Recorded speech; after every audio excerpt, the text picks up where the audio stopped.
내일은 한국전쟁 72주년 되는 날입니다. 언제부턴가 전쟁 범죄라는 말이 흔히 사용되고 있습니다. 지금도 전쟁 범죄가 계속 일어나고 있다는 얘기죠. 무기를 동원한 공격으로 영토를 지배하는 데 그치지 않고 민간인 집단학살 같은 절대 용납할 수 없는, 또 용납될 수 없는 행위가 있을 경우 그걸 전쟁 범죄라고 표현합니다. 그런 의미에서 6.25 한국전쟁도 그 범위 안에 들어갑니다. 그런데 특이한 게 있죠. 우리 정부에 의한 민간인 집단 학살도 적지 않게 이루어진 겁니다. 가해자에 의해서 그 진상은 철저히 감춰져 왔죠. 그래서 지금도 우리는 여전히 그 참혹한 사건들의 그 진실을 찾기 위해 몸부림을 치고 있습니다. 마지막 한 가닥 진실까지 찾아내는 것, 그 일 또한 당연히 한인 보식의 좋은 세상을 만들기 위한 우리의 노력이요 사명이라고 생각됩니다. 안녕하십니까. 세상 살아가는 이야기로 재수님과 수다 떨기 세이 예수 함께 하시겠습니다. 저는 천주교 대전교구 김용태 마테오 신부입니다.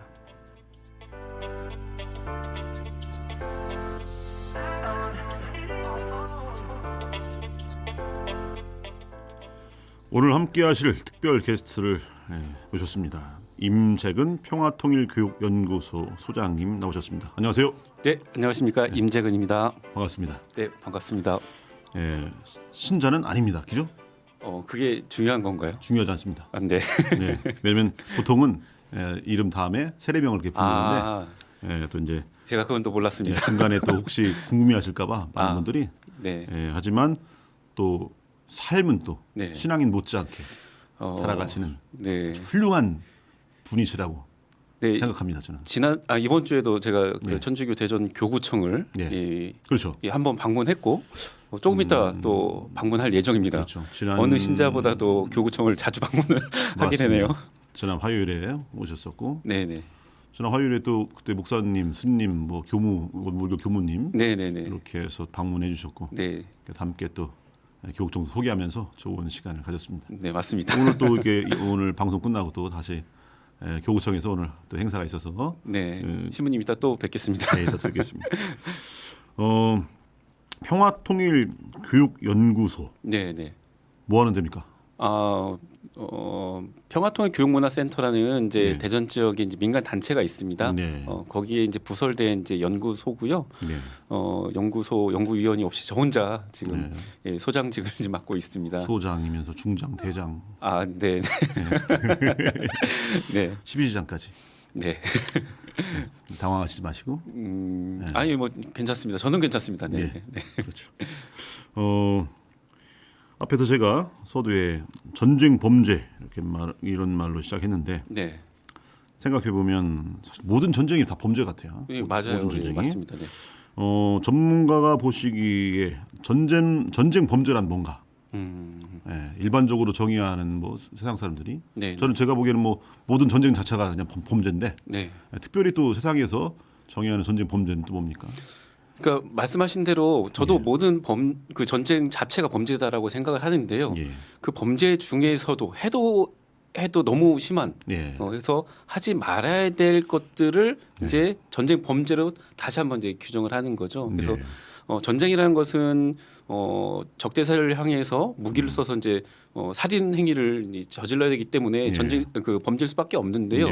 예를 들면 민간인이라든지 그다음에 이제 무장에서 해제된 사람들을 뭐 이제 죽인다든지 이런 거는 좀 너무 전쟁에서도 좀 하면 너무 심한 거 아니냐라고 해서 전쟁 과정에서 발생하는 이제 반인도적 이제 범죄들을 이제 전쟁 범죄라고 얘기를 하는 거죠.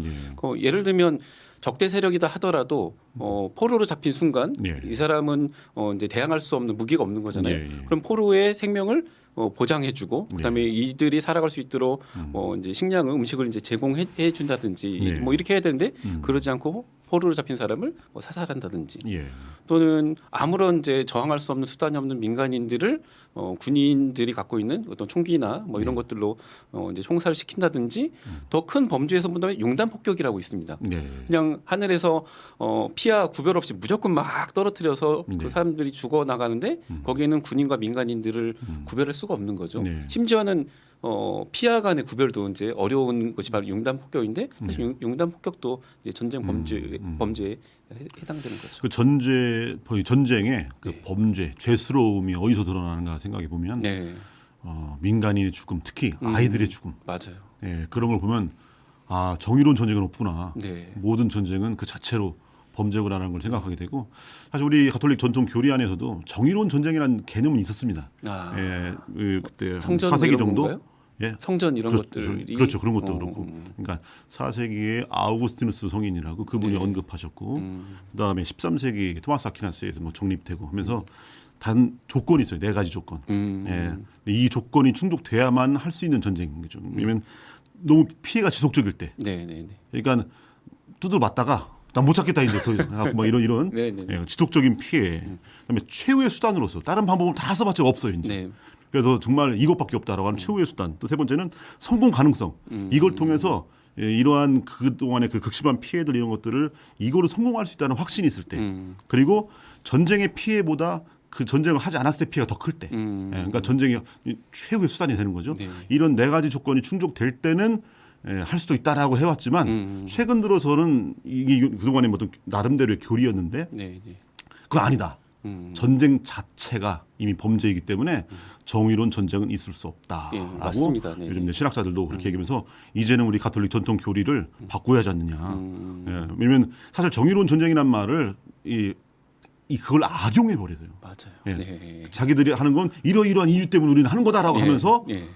자기들의 그런 탐욕과 이런 것들을 그걸로 정당화시키는 거죠. 그래서 네. 우리 교리를 지금은 이제 새롭게 좀 다시 정립하고 있습니다. 아, 이번 방송을 좀 이렇게 토대로 그런 움직임들이 좀 활발해졌으면 좋겠네요. 예, 그랬으면 좋겠어요. 그래서 사실 예수님께서 보여주신 그 모습이 정답이거든요. 비폭력. 예, 예수님께서는 심지어는 뭐라고 극단적으로 표현하자면 오른뺨 때리면 왼뺨까지 대줘라. 이렇게 걷어서 가려고 하면 속옷까지 대줘라. 네. 악인에게 맞서지 마라. 사실 이것은 불의에 침묵하라는 뜻이 아니고 폭력에 또 다른 폭력으로 대항하려고 하지 말고 평화적으로 그런 거죠. 네. 예, 평화를 얘기하는 겁니다. 네, 맞습니다. 이 비폭력 저항이라고 하는 걸 아주 잘 실천적으로 실천하신 분이 간디, 마하트마 간디 이분의 모습이 대표적이죠. 네, 예. 신부님도 아마 그런 인물에 속한다고 생각하는데요. 진실하십니다. 네. 예, 보통 한국 전쟁이란 말을 들으면 제일 먼저 떠오르는 게 전쟁이 아주 그 치열했던 곳, 그래갖고 뭐 파주, 네. 뭐 철원, 네. 동두천, 낙동강, 뭐 이런 지역들을 떠올리게 되는데 사실 대전 충남은 그래서 전쟁이라는 것보다는 좀 멀리 있는 것 같은 그런 막연한 느낌이 있지만 사실 아니죠. 네, 맞습니다. 네. 예, 그 점 좀 설명해 주십시오. 한국 전쟁이 1950년 6월 25일에 전면전을 발발을 하게 되는데요. 초기의 전투의 대상지가 됐던 것은 이제 한강을 포함한 서울 지역뿐만 아니라 경기도 그다음에 충남 지역까지 7월 20일까지 이제 그 전쟁터가 되어 버리는 거죠. 예. 그래서 미군이 처음에 참전했던 이제 오산 전투부터 천안, 조치원, 그다음에 공주, 그다음에 대전까지 한국전쟁 초기에 전투의 현장이 바로 우리 충청 지역이었습니다. 그 중에서 이제 대표적인 전투가 1950년 7월 20일에 있었던 이제 대전 전투였었고요. 예. 대전이 또 전쟁하고 빼놓을 수 없는 것 중에 하나가 바로 대한민국 최초의 임시 수도가 바로 대전이었어요. 혹시 알고 계셨나요? 그 뜻은 대통령이 네. 와 있었다 이거죠? 대전으로 피난 또는 도망왔다. 도망친 거죠. 사실 합법적으로 국회에서 천도한다라고 결정해서 대전이 임시 수도가 됐던 건 아니라요. 네. 대통령이 먼저 비밀리에 혼자 이제 대전으로 피난을 왔고 서울에 있는 것처럼 네, 뻥치고. 네. 그래서 이제 대전에서 서울에 있는 것처럼 거짓 녹음을 해서 방송을 하기도 하고 또 그 소식을 알았던 국회의원이라든지 장관들이 대통령을 따라서 대전으로 와버리니까 하다 보니까 대전이 임시 수도가 되어버렸습니다.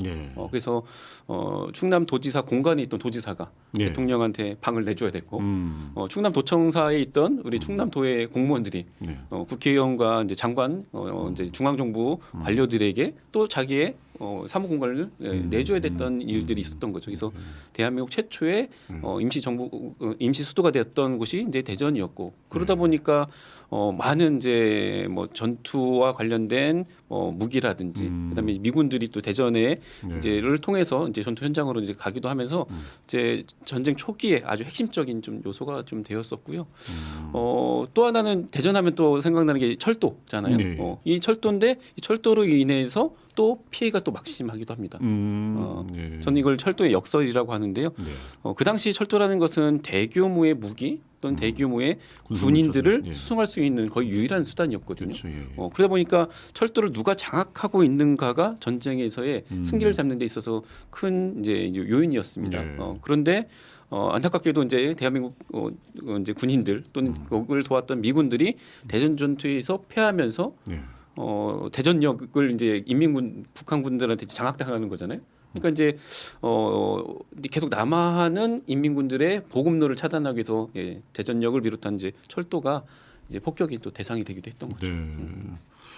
대전도 그런 치열했던 곳이군요. 뭐 실제 전선으로서 치열하지는 않았는데 후방에 속했음에도 불구하고 철도의 주된 역이라는 그런 이유로 특히 낙동강 방어선이 구축됐을 때 북쪽에서 이제 낙동강으로 이제 보급하던 북한군의 이제 물자 그다음에 무기들을 보급하는 걸 차단하기 위해서 엄청난 폭격이 대전에 떨어집니다. 그래서 대표적인 게 1950년 9월 15일 날 B-29라는 이제 전폭기가 9대가 대전 상공에 이제 떠올라서 90톤의 폭탄을 떨어뜨리고 합니다.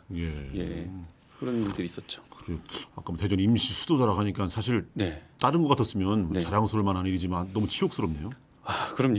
임진왜란 때 선조를 떠올리게 하는. 맞아요. 그래서 그 맨 먼저 도망갔던 이승만 대통령을 향해서 국회의원들이 뒤따라와가지고 당신이 어떻게 대통령으로서 서울 시민들을 버리고 먼저 선조처럼 도망갈 수 있냐라고 하면서 서울 시민들에게 이제 사과하라고 했더니 이승만 대통령이 내가 무슨 선조인 줄 아냐. 사과를 들고 좀 개에게주는. 네네네. 그래서 사과를 거부했었죠. 요즘 개 사과가 한때 유행했었죠. 지금도 유행할 것 같은데요. 그렇습니다. 참 그러니까 이 대통령이 곧다이면 온 국민이 고생하게 되고 지금 이게 그 72년 전 일이 아니고 지금 걱정도 되는 사실. 네네. 그렇습니다. 자, 하여튼 오늘 이런 내용으로 이 시간 또 우리 임재근 소장님과 함께 하겠습니다. 자, 특별 게스트께 드리는 특별한 기회. 방송 참여 안내를 직접 읽을 수 있는 영광을 드리겠습니다. 그래요? 뭐 사전에 그런 말씀 없었는데. 네네. 이거 미리 알려드린 게 아니에요. 그래요? 방송 참여 안내 읽어주십시오. 어디에 있나요? 없습니까? 네. 요거 읽으면 되죠. 요거. 네, 특별한 순서를 제가 진행하도록 하겠습니다. 방송 내용과 관련해서 의견이 있으시거나 기타 궁금한 사항이 있으시면 문자를 보내주십시오. 문자 보내는 방법은 휴대전화에서 샵 누르시고요. 1063, 샵 1063입니다. 근데 유료입니다. 짧은 글은 50원, 긴 글은 100원의 정보 이용료가 부과된다는 점 좀 알아두시고요. 문자 보내신 분들 중에서 추첨을 해서 혹시 선물이 있나요? 있습니다. 네. 대전 카톨릭 농민회에서 상품권을 드린다고 합니다. 지금부터 문자 주십시오. 샵 1063입니다. 좋습니다. 애들이 또 나름 치고. 네. 좋습니다. 잘하셨어요.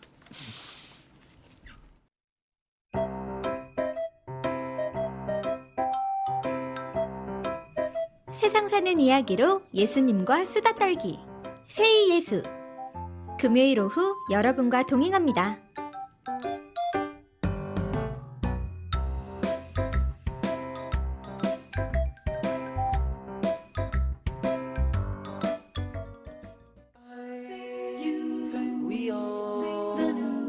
이야기로 끓이는 세상에서 제일 맛있는 라면 함께라면.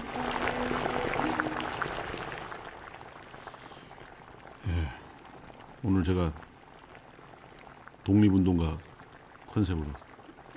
평소 그렇게 하고 다니시는 것 같은데. 평소에. 이렇게 하고 다닙니다.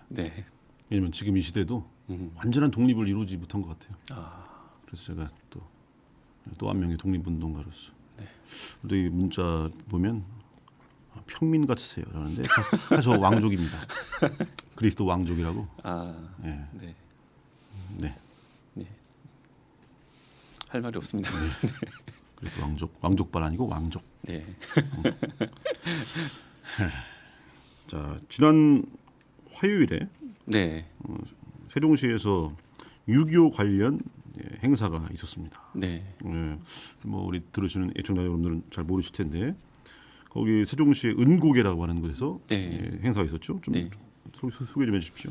네, 지난 화요일 제가 이제 우리 신부님 뵈러 교구청 가기 전에 오전에 그 은고개라는 지역에서 좀 떨어져 있는 오관항등 그 근린공원, 충남대학교 병원 인근입니다. 거기에서 제8회 세종시 국민보도연맹 희생자 위령제가 있었습니다. 사실 전 국토가 한국전쟁 과정에서 이제 민간인 학살지들로 분포됐다라고 해도 이제 과언이 아닌데요.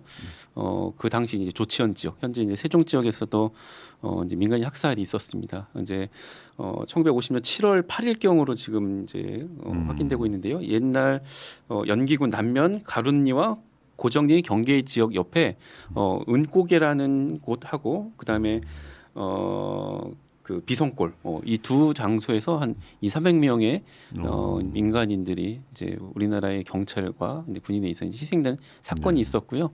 그때 희생된 분들을 이제 추모하기 위해서 이제 세종 지역에 있는 단체들 그다음에 유족분들이 위령제를 좀 마련했습니다. 보도연맹하면 아시는 분도 아시지만 그냥 모르시는 분들은 뭐 신문 기자들의 모임인가 이렇게 생각할 수 있는데 보도연맹을 모르고 이 민간의 학살을 이해할 수 없죠. 그래서 보도연맹이 어떤 건가 좀 말씀 좀 해주십시오. 여기서 보도는 어떤 사실을 알린다는 뜻이 아니라요. 그렇죠. 보호하고 지도한다는 뜻이에요. 보호하고 지도하는데 누구를 보호하고 지도하냐면 국민들을 보호하고 지도하는데 어떤 국민이냐? 조금 사상이 불온한 사람들, 빨갱이, 그렇죠. 좌익 세력, 그렇죠. 이런 사람들을 보호하고 지도한다라는 미명 아래에 국가가 이제 그 정부의 행정력, 그다음에 경찰, 검찰 등을 동원해서 만든 이제 조직입니다. 근데 이제 그럼 왜 보도연맹을 왜 만들었는가? 해방과 동시에 우리는 분단이 됐잖아요.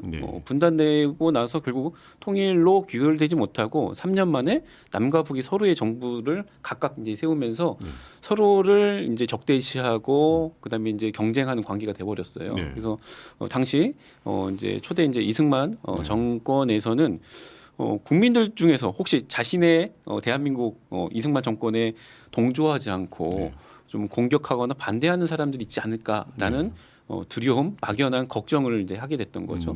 그래서 그런 사람이 있다라면 이 사람들을 좀 처벌하기 위해서 만들었던 것이 국가보안법이었습니다. 너무나 인권 탄압의 소지, 정권 유지의 어떤 소지로서 이제 활용될 수 있기 때문에 초기에도 이제 국가보안법 제정에 대해서 반대가 많았었고, 그게 일본 놈들이 그 우리 독립군 때려잡으려고 만든 그 치안유지법을 법을 그대로 모태로 한 법이었고요. 근데 모든 사람들이 그 국가보안법으로 처벌할 만큼의 그런 범법 행위를 또 하는 건 아니잖아요. 그렇죠. 근데 사상이 불온해. 두 사람이 빨갱이일 수도 있어.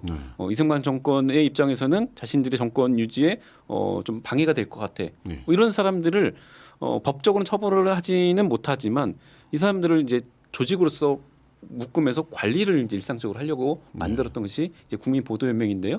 이 국민보도연맹도 마찬가지로 국가보안법이 일제강점기 치안유지법을 모태로 했던 것처럼 이 국민보도연맹도 일제강점기 일제가 우리 독립운동가들을 관리하기 위해서 만들었던 사상보국연맹이라고 있습니다.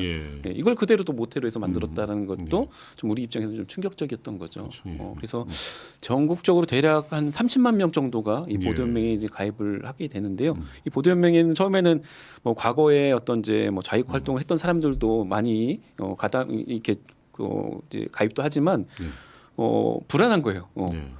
표면적으로는 그런 내색을 하지 않는 사람들도 혹시 자기의 이제 어떤 정적이 될 수 있을까봐 포괄적으로 여기를 가입을 시킵니다. 그렇죠. 그럴 것 같으면 무조건 가입을 시키고 또는 뭐 할당이 떨어지니까 공무원들 얼마나 그러니까 또 여기에 최소한 한 10명은 있어야 된다 하니까 그냥 아무나 너 해 들어.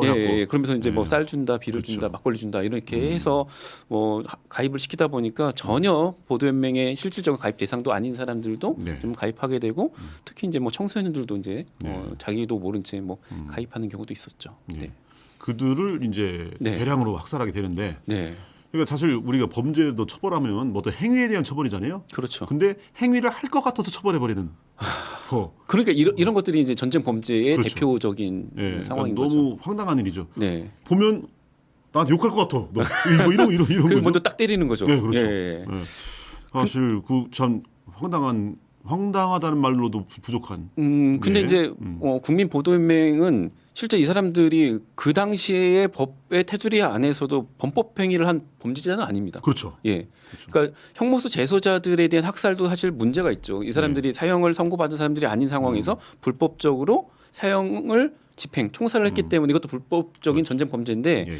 국민보도연맹은 더 심각한 거예요. 그렇죠. 예. 범죄를 저지르지 않은 사람들을 특히나 이 사람들이 국민보도연맹을 가입시킬 때 너 과거에 그 좌익 활동했지 그거 다 용서해줄게. 국가가 용서해주고 너를 대한민국의 국민으로서 정말 국가가 보증해서 앞으로의 미래를 보장해줄게라고 국가가 약속을 해서 그 보도연맹 가입서에 도장을 찍었는데 예. 그게 살생부가 되어버린 거예요. 그렇죠. 예. 그리고 좌익 활동이라는 게 왜 죄입니까? 맞아요. 그것도 죄가 안 돼. 그러니까 그 그렇죠. 죄도 아닐 뿐더러 어. 그런 사상과 생각이 죄가 될 수 없는 건데 네. 이것이 나에게 잠재적 위협이다라고 생각하면서 그 권력자들이 이렇게 이 학살을 자행했다는 거. 네. 도대체가 이게 용서할 수 없는. 그 헌법도 위배했을 뿐만 아니라 네, 네. 헌법뿐만 아니라 국제적으로도 하지 그렇죠. 말았어야 될 대표적인 정말 있어서도 안 되고 있을 수 없는 이제 전쟁 범죄를 자행했던 거죠. 국제사법재판소 이런 데서 이승만 이런 사람들 뭐 네. 재판 안 되나요?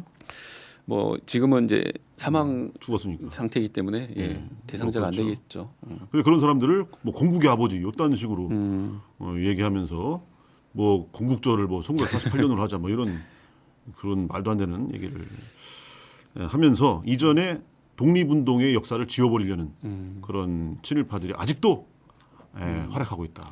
맞아요. 그러니까 국민보도연맹에 가입했던 사람들 중에서 상당 부분이요. 그러니까 뭐 좌익 활동을 했다는데 이 좌익 활동의 실제 그 이제 시작은 일제 강점기 독립운동이었거든요. 독립운동이죠. 그러니까 이제 그렇죠. 독립운동 과정에서 이제 공산주의 운동도 있었고 민족주의 운동도 있었고 다양한 이제 그런 운동 계열의 독립운동이 있었는데 해방 이후에 이 사람들의 활동이 이승만 정부 입장에서는 이제 뭐 자신의 어떤 정치적인 어떤 이제 반대 입장이라고 이제 인식을 했던 거고 사실 그 당시에 소위 이승만 정부에서 이제 좌익으로 이제 낙인 찍혔던 사람들 중에서는 상당수 남북의 분단을 이제 거부했던 반대했던 사람들이 결국 빨갱이다 이제 좌익이다 이제 낙인 찍혀서 결국 나중에는 아주 집요한 전향 공작에 국민보도연맹에 이제 가입했던 경우도 상당히 많았었죠. 자신의 권력에 걸림돌이 되겠다 싶으면 그냥 무조건 빨갱이라고 하고 막 하면서 그냥 죽여버린 거지 뭐. 여튼간에 이제 결국은 그래서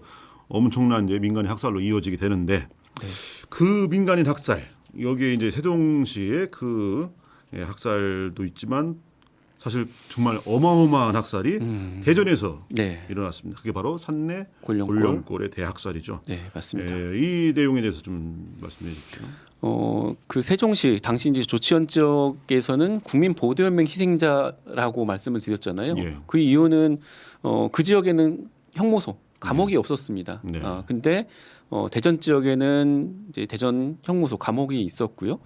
이 형무소에 수감돼 있던 사람들도 마찬가지로 잠재적인 적대 세력으로 이제 규정하면서 이 사람들을 끌고 산내 곤령골 지금 이제 동구 낭월동에 해당되는 곳으로 끌고 와서 이제 총살을 이제 시켰던 거죠.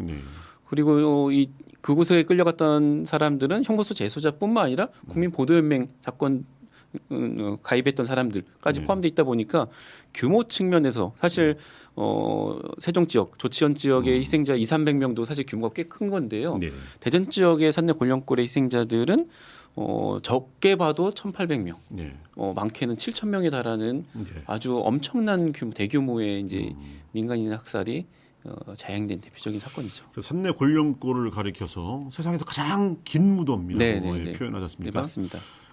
그 명칭에 대한 또 이야기 좀 해주십시오. 네, 그에 앞서서 이제 곤령골이라는 이름부터 먼저 말씀드리면 사실 곤령골이라는 지명은 존재하지 않는 지명이에요. 원래 그 지역은 지금 이제 그곳을 찾아가려고 하면 곤용로 93을 찾아가야 돼요. 곤용로 따라해 보십시오. 곤용로. 곤룡로. 예, 곤룡로. 예, 제가 또 왕족이라 곤룡포. 예, 맞아요. 그 예. 곤룡포의 형세를 닮았다고 해서 곤룡이라는 그런 그렇죠. 이름이 붙였었는데 발음하기가 무척 어려워요, 그죠? 예. 그래서 그 민간 약살이 자행된 이후에 그 인근에서 지나다 보면 사람의 뼈들이 이제 나오는 거죠. 네. 그래서 뼈들이 나오는 골짜 그 이제 그런 고개다. 그래서 뼈제라는 것도 불렀었고, 그래서 뼈들이 나오는 그 고개. 근데 여기가 곤룡이잖아요. 그래서 그러면 뼈들의 영혼이 있는 골짜기 아니냐라고 해서 곤룡골이라고 부르기도 쉽고 의미부여를 하는 이름으로 이제 붙였던 거예요. 그러니까 이렇게 설명을 해야 곤룡골이 뼈들의 영혼이 있는 골짜기구나라는 네. 것을 이제 이해하는데 그렇죠. 좀 곤룡골이라는 이름만으로는 좀 부족하다. 예. 그래서 그 앞에다가 어떤 수식어가 좋겠는가라고 생각을 하면서 그 희생자들의 이제 무덤, 이제 안매장된 그 구덩이가 뭐 짧게는 뭐 20-30m짜리도 있지만 긴 거는 100m. 뭐 이런 긴 구덩이들이 여러 개가 있습니다. 예. 그러니까 이 구덩이를 쭉 이으면 수백 미터가 달하는 거예요. 예. 그래서 야 우리가 이제 뭐 경주나 뭐 공주 이런 거 수학여행 가면은 큰 왕릉은 봐왔지만 이 수백 미터의 그 이제 떼죽음이 묻혀 있는 이 무덤을 본 적은 없다. 네. 그래서 이런 무덤이 세상에 또 어디 있을까라는 이런 생각 속에 그 앞에 세상에서 가장 긴 무덤. 네. 이런 수식을 이제 붙이게 됐던 거죠. 그런 얘기도 들었는데, 그러니까 그 7천 명에 대한 사람들을 네. 이제 그 짧은 시간 안에 며칠 안에 다 이제 죽이는데 사람을 죽이다 우리가 죽겠다라는 그런 그럴 정도로 네. 정말 많은 사람들을 네. 죽이다 이제 그냥 구덩이 파서 그냥 자기들끼리 들어가게 해서 네. 그렇게 그냥 포모도 죽이고 뭐 이런. 예. 원래 그 사람 그러니까 이제 사형을 집행할 때에는 크게는 두 가지 방식을 채택하는데요. 하나는 이제 교수형이라는 방식이 있고 하나는 총사령인데요. 아직 우리나라도 사형 제도가 완전히 이제 폐지된 건 아니잖아요. 사형 집행을 한 뭐 20년 이상 안 했기 때문에 실질적 사형 폐지 국가긴 하지만 우리나라에 남아 있는 사형 제도는 민간인 상대할 때는 교수형을 택하고요. 그다음에 군인들을 사형시킬 때는 총살형을 택합니다. 그런데 전쟁이 나자마자 바로 민간인들에게 가했던 이 사형 집행 방식은 군인들을 향한 총살형을 택했었고요. 초기에는 군인들 총살시키는 방식, 다시 말하면 사형목이라서 나무를 이렇게 딱 박아놓고 거기에 이제 포승줄을 묶은 다음에 눈을 가리고 반대쪽에서 여러 명, 한 뭐 5배 정도의 이제 사수들이 배치돼서 동시에 이제 발포를 해서 이제 총살을 집행을 했었거든요. 왜냐하면 아무리 합법적이고 공식적인 집행이라 하더라도 사람이 내 눈앞에서 내가 총에 이제 죽어 나가는 모습을 본다는 것이 너무나 힘들잖아요.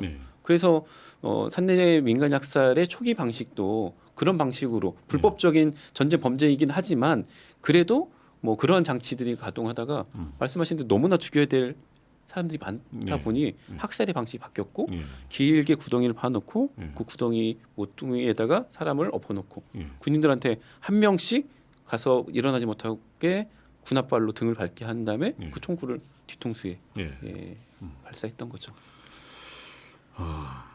그렇죠. 그런데 그것에 대해서 그런 진상 규명 이런 것들이 뭐 제대로 지금 잘 이루어지지 않고 있고 지금 계속해서 그것이 우리 해야 할 이제 숙제이기도 합니다. 그 곤룡골 이야기를 하게 되면 이제 아까 뭐 보도연명원 얘기 나왔지만 사실 여순 항쟁과 또 제주 4.3 사건을 사실 얘기 안 할 수 없죠. 네, 맞습니다. 그래서 그와 같은 연결된 이런 전체적인 맥락을 한번 이렇게 짚어주시면 좋겠습니다. 그러니까 곤룡골에서 희생당한 분들이 이제 대전 형무소에 있던 재소자들인데요.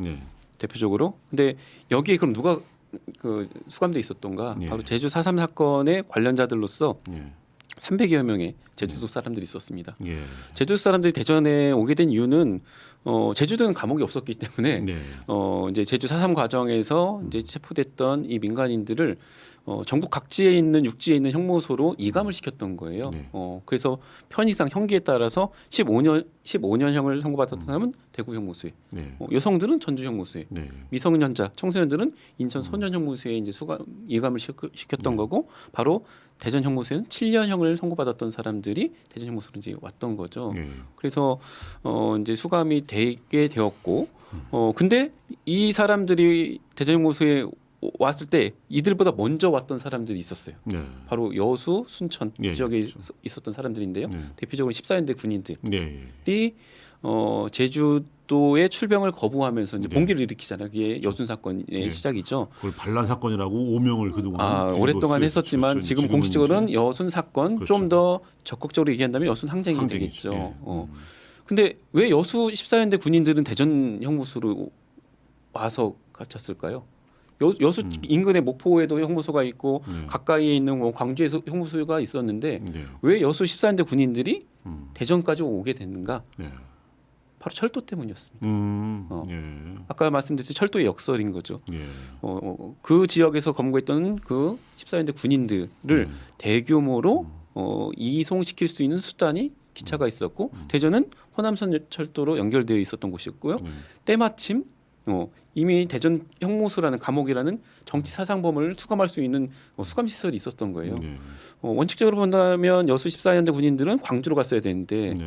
광주 지역에서 이 사람들을 재판하기에는 어떤 이제 고향 사람들이라는 이런 정서에 부담감이 있었던 거죠. 그래서 고향에서는 좀 떨어지면서도 교통이 편리했던 이 대전으로 이감시켰고 대전 지방 그 고등법원에 임시 군법 재판소를 설치하고 이 사람들을 이제 군법 재판을 하는 겁니다. 네. 그래서 14년대 군인들도 대전 감옥에 이제 수감되게 되었는데 전쟁 나자마자 사형 선고를 받지 않은 사람들이 불법적으로 이제 학살당한 거죠. 네. 4.3 사건 하면 또 아시는 분들 뭐 대부분 많이 아시겠지만 모르시는 분들 계실 텐데 사실 제주 도민들을 다 그냥 빨갱이로 몰아서 제주라고 네. 하는 섬을 그냥 레드 아일랜드로 네, 이렇게 빨갱이 해서 섬으로. 남한 단독 정부로 남북 분단을 고착화시키려는 그런 시도에 대해서 거부하면서 네. 그 투표 거부를 한 거죠. 그런 도민들의 어떤 의식 이것을 빨갱이로 다 매도하고 그러면서 이제 뭐 그 안에서 수많은 학살들이 이제 이루어지는데 물론 이제 자세한 내용들은 또 이렇게 처음부터 쭉 이렇게 하면 시간 관계상 못하지만 네. 그래서 4.3 사건이라고 하는 그 부분은 그때 연루된 네. 분들을 이제 그 중에 300명여 명이 네. 대전 형무소에 계셨다는 맞습니다. 이 얘기고 그분들도 이제 이 산내 골룡골 민간인 학살의 피해자가 됐습니다. 피해자로서 처리하시고 그래서 사실 그 유족들이라 하면 이 관련자들이 다 포함된 분들이시겠네요. 산내 네. 골룡골 유족회 하면 네, 맞습니다. 이게 사실 이걸 공론화된 게 얼마 되지 않았죠. 역사적으로는. 뭐 아주 뭐 오래 이제 거슬러 올라간다라면 이제 1960년 4.19 예. 혁명 직후에 전국에 있는 유족들이 음. 유족회를 결성을 해서 예. 진상규명 운동을 이제 벌여요. 네. 왜냐하면 1960년이라는 시점은 53년 전쟁이 끝나고 나서 7년밖에 되지 않았기 때문에 가해자들도 살아 있고 그다음에 피해자들의 유가족들이 생생한 기억들을 하고 있어요. 네. 그래서 진상규명하기에 아주 적절했던 시기였는데 안타깝게 1년 후에 있었던 5.16 군사 쿠데타로 인해서 그렇죠. 이 유족들의 활동들이 오히려 이제 탄압이 빌미가 돼서 네. 유족회 회장 두 분이 사형 선고까지 오. 받는 등 여러 가지 이제 탄압을 받았습니다. 그러니까 네. 이제 세상이 바뀌었구나라고 생각해서 진상규명에 나섰다가 1년 만에 군사 쿠데타로 인해서 다시 이것이 수포로 빠져들고 오히려 이제 탄압이 들어간 거죠. 그 피해자들의 유골들을 모아서 묘비를 세웠는데 이 묘비들이 다 이제 부서지고 네. 뭐 그러니까 이 군사 정권 속에서는 뭐 진상규명 얘기를 할 수가 없었던 거죠. 네. 그러다가 다시 그래도 얘기를 할 수 있었던 것이 이제 87년 소위 말하는 이제 6월 항쟁을 통해서 네. 사회가 다시 이제 민주화의 대열로 네. 이제 진입하면서 천천히 조금씩 왜냐하면 4.19 때 너무 급격하게 했다가 엄청나게 이제 네. 이제 당한 거잖아요. 그러니까 87년 6월 항쟁 이후에는 조금 천천히 하다가 대전 지역 같은 경우도 이제 이것이 처음으로 이제 좀 대대적으로 알려지기 시작된 것은 92년도에 월간 말지라는 이제 잡지가 예, 있거든요. 예, 예. 잡지에서 이 사건과 관련된 대대적인 보도를 하면서 이제 언론을 통해서 이제 알려지기 시작했던 거죠. 예. 그 이후에는 이제 뭐 유가족들을 뭐 찾는 과정들이 있었고요. 지역 단체들이 좀 이 진상 조사를 이제 나서기도 했었고, 그 역사들이 지금까지 이어졌던 겁니다. 예. 그리고 이제 지금 이제 그 72년이나 된 네. 그런 이제 정말 그 참상인데 이게 아직도 이제 이게 잘 뭔가가 진상 규명도 잘 된 게 없지만 어쨌거나 하나하나 지금 해나가고 있는데 전반적으로 국가 권력에 의해서 자행된 그런 범죄들 네. 이런 것들은 참 이걸 진상 규명하기가 참 어려워요. 왜냐하면 그 당시에 그 권력자들이 지금까지도 건재하니까. 예, 지금까지도 뭐 지갑에 29만 원밖에 없다는 사람이 천수를 누리고 죽었고 뭐 등등 그 사람들의 후예들이 예, 지금 뭐 이 나라를 뭐 쥐락펴락하고 있으니까 그래서 앞으로도 참 난행이 예상됩니다. 5.18 우리 광주 항쟁도 그렇고 그것도 뭐 아직까지도 북한의 소행이라고 얘기하는 예, 그런 망언을 떠드는 사람도 많고 그런 와중에 어쨌거나 그래도 의로운 많은 사람들이 또 이걸 바로 세우고 역사를 바로 세우고 다시는 이런 일이 반복하지 않도록 하기 위한 노력들을 좀 더딜 수밖에 없는 것은 뭐 그게 방해하는 사람들이 세력이 있으니까. 하지만 그래도 한 걸음 한 걸음 나아간다는 건 참 큰 의미 있는 일이라고 생각합니다. 지금 현재 어느 정도까지 이제 이루어졌나요?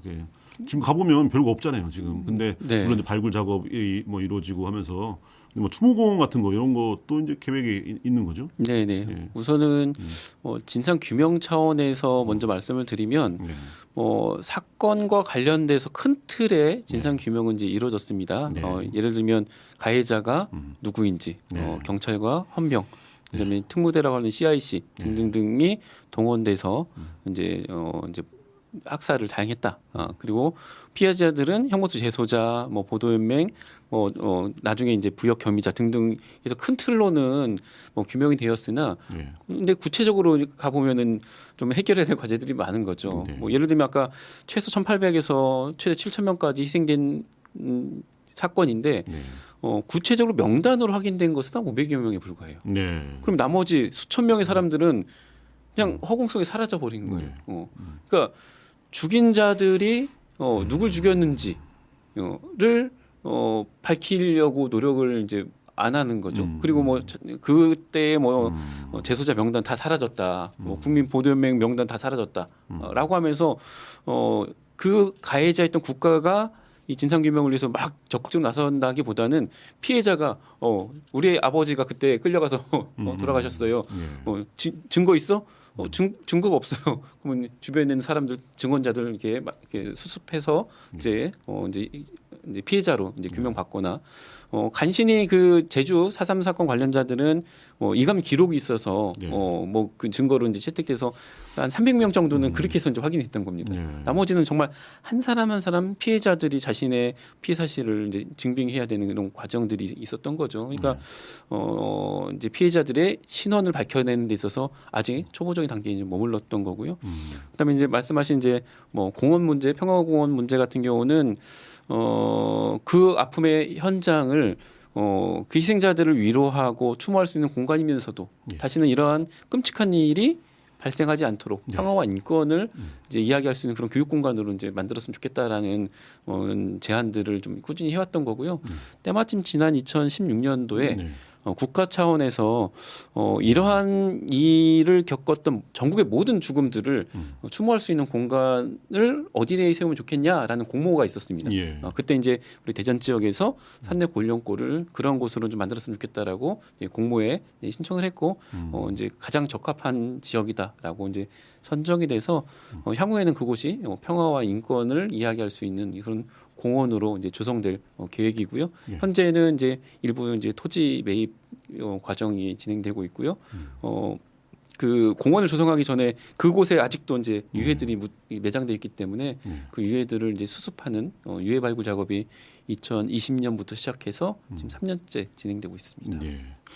네, 이 대목에서 우리 또 임재근 소장님이 또 신청하신 신청곡 네네. 윤도현님의 철망 앞에서 잠시 듣고 가시겠습니다. 네.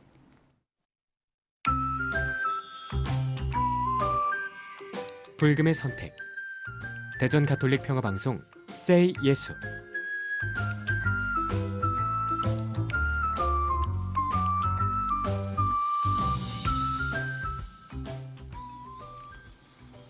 평화통일교육연구소 소장 임재근님과 함께하고 있습니다. 제가 알아보니까 카이스트 나오셨잖아요. 그런데 네. 지금 하시는 일은 지금 이런 일을 하고 계시거든요. 네. 왜 그런 거예요? 이제 솔직히 말씀드리면 제가 전과자입니다. 아, 그렇습니까? 네. 뭐 학생 운동했어요? 아니요. 그러면- 그 과를 옮겼다고? 예, 학부 시절에는 산업 경영을 전공했고요. 그 이후에 이제 북한학으로 전과를 해서 저도 옛날에 내 거친 생각과 불안한 눈빛과 전과를 했어요. 네, 뭐 사실 제가 이런 일에 과를 뭐해서 뭘 모르거든? 산업 경영학과에서 북한학과. 북한학과로. 아주 좀 파격적으로 전과를 했네요. 네네. 아니 왜 북한에 관심이 있었습니까? 사실 어려서 이제 학창 시절에도 좀 역사 과목 이런 것들 되게 좋아했었고요. 근데 이제 저는 그 당시 이제 이과였기 때문에 이제 공대를 이제 지망을 했던 건데 학창 시절에도 이제 역사와 관련된 것들을 좀 많이 이제 공부하고 하다 보니까 지금 우리는 어떤 시대를 살고 있는가라는 자본 속에 우리는 지금 분단 시대를 살고 있다. 그러면 뭐 일제강점기 나라를 빼앗겼던 사람들은 독립운동에 나섰던 것처럼 지금 분단 시대에 살고 있는 사람들은 뭐 분단을 극복하는 이제 통일을 위해서 뭐라도 좀 해야 되지 않을까 뭐 이런 고민들을 갖고 있던 찰나에 대학에서 뭐 좀 이런 저런 활동을 하는 사람들을 이제 알게 되었고. 신통하네요. 네네. 결과적으로 이렇게 왔습니다. 훌륭하십니다. 네.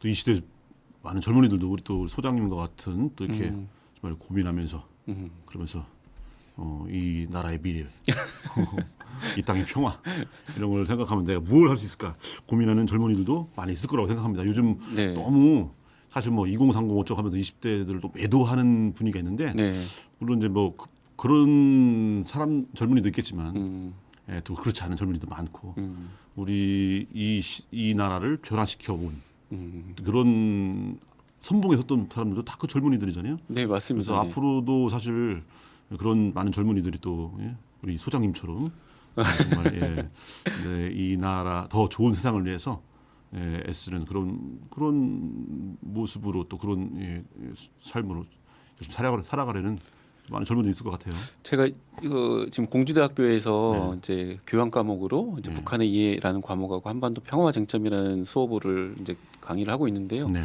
그 듣는 학생들에게 이런 얘기를 한 거예요. 그러니까 우리는 지금 분단 시대에 살고 있는데 모두가 이 통일 운동에 뭐 다 전념할 수는 없겠지만 어떤 일들을 하든 간에 그래도 이 분단 문제를 극복하는 통일에 기여할 수 있는 조그만 일이라도 좀 했으면 좋겠다. 뭐 이런 이야기들을 좀 하고 다녔거든요. 왜냐하면은 무관심해지고 이러면 정말 이제 통일은 점점 멀어지는 거예요. 그러면 이 분단을 이제 우리가 극복하지 못한다라면 이 오늘 이야기했던 이 학살이라는 것은 전쟁 때문에 이제 일어난 거잖아요. 전쟁은 왜 일어나는가? 남북이 이제 분단으로 결국 고착화되니까 결국 대립 속에 이것이 남북 간의만의 갈등이 아니라 세계의 뭐 냉전 속에 이제 갈등으로도 이제 폭발한 것도 있지만 결국 분단을 우리가 해소 못하면 또 다시 이런 비극이 재발될 수도 있다라는 좀 전 두려움이 좀 있습니다. 네, 우리 이제 권력골 얘기하다 이제 하다 말았는데 권력골 계속 이제 발굴 작업이 계속해서 이루어져야 되겠죠? 뭐 아주 뭐 주구장창은 좀 어렵고요. 왜냐하면 그 공간에 이제 평화 공원을 조성해야 되기 때문에 공원 조성에 앞서서 유해들을 다 수습하는 게 목적이고요. 현재 계획으로는 올해가 이제 마지막 이제 발굴로 좀 예정하고 있습니다. 생각해 보면 정말 그 희생자들, 피해자들이죠. 그분들은 이름도 남김없이 그렇게 거기서 이렇게 그 세상에서 가장 긴 무덤에 아직 발굴되지도 못하고 묻혀 있는 그런 상황인데. 친일파. 특히 사실 이 6.25 전쟁의 뿌리는 또 친일파도 아주 연결돼 있고. 그래서 그 또 가해자들이라고도 표현할 수 있는데. 대전 현충원에는 28명의 친일파가 지금 거기 누워 있어요. 네, 맞습니다. 아주 잘 극진히 대접받으면서 최근에는 백선엽 씨도 누워 있고. 29명이 됐습니다. 29명이 됐네요. 그렇죠. 29명이 됐는데. 그래서 이런 것들을 사실 역사를 바로 세운다는 것은 이런 모순들부터 하나하나 바로 잡아나가는 게 필요하고 그래서 뭐 7,000분의 뭐 이런 골령골의 희생자들을 다 대전 현충에 모시다 이건 아니지만 그에 묻지 않은 그래서 추모공원도 하려고 하는 것도 사실 그런 것과 맥락도 있는 거고 또 기억해야만이 잊어버리면 우리가 또 다시 반복될 수 있으니까 그걸 또 기억하고 기념하고 추모하는 그런 공간을 만들어 가는 건데 그런데 잘 나가다가 이제 지난 5월 10일에 갑작스럽게 좀 이렇게 좀 뭔가 먹구름이 막 끼고 막 지금 막 아주 그래서 좀 아주 찌뿌둥합니다. 저도 지금 계속해서. 그래서 걱정되시는 일이라도 있으신가 봐요. 예, 걱정됩니다.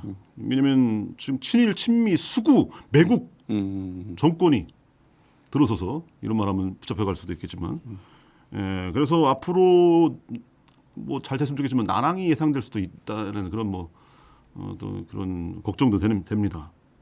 앞으로 어떨 것 같아요? 좀 그런 부분에서 이제 우려를 많이들 하시고 계시죠. 예. 근데 이제 아까 이 평화공원 그 조성지로 결정된 게 2016년이라고 말씀드렸잖아요. 예, 박근혜 정권 때 결정이 된 겁니다. 아, 또 그런 역설이 또. 네, 그래서 정권이 바뀌었다 하더라도 국가 차원에서 결정한 국책 사업이기 때문에 쉽게 이것을 뒤집거나 그러지 못하겠으나 규모를 축소시킨다든지 아니면 그곳에 담길 메시지들을 왜곡시킨다든지 이럴 가능성은 충분히 있어서 저희 그 단체 시민단체 입장에서 그다음에 유족회에서도 조금 경계하고 많이 좀 긴장하고 있는 상황인데요. 그러지 않고 역사가 바로 갈 수 있도록 하는 힘은 우리 국민들의 힘밖에 없다. 그래서 오늘 좀 청취하신 많은 분들도 우리 지역의 산녀 권력골의 아픔을 함께 공감해주고 많이 좀 관심 가졌으면 좋겠습니다. 감사합니다. 오늘 이렇게 바쁘신 가운데 이렇게 함께해 주셔서 고맙습니다. 네. 27일 월요일에 권력골 추모식이 오후 2시에 진행이 되고 그리고 1시간 앞서서 사대종단의 종교 추모 1시부터 있습니다. 진행이 됩니다. 또 오늘 밤 7시 반에 또 교구청 세종에서 또 평화 콘서트가 있고 또 세월센터에서 또 기도회가 있습니다. 내일 또 대흥동 성당에서 10시 반에 남북 평화를 위한 기원 미사가 있습니다. 자, 오늘 세이예수 임재근 평화통일교육연구소 소장님과 함께했습니다. 나와주셔서 고맙습니다. 네, 불러주셔서 고맙습니다. 고맙습니다. 당분간 번갈아서 폭염과 폭우가 이어진다고 합니다. 건강 잘 보살피시고 다음 주도 뵙겠습니다. 다음 주 스케줄 보니까 다음 주 7월 1일 이 시간은 또 아름다운 음악과 함께할 수 있는 그런 프로그램이 준비되어 있습니다. 기대하시고 오늘 여기까지 하겠습니다. 지금까지 기술 김현석, 정준영, 성창훈, 연출 최순희 프로듀서 그리고 저는 대전교구 김용태 마테오 신부였습니다. 다음 주에 뵙겠습니다. 안녕히 계십시오.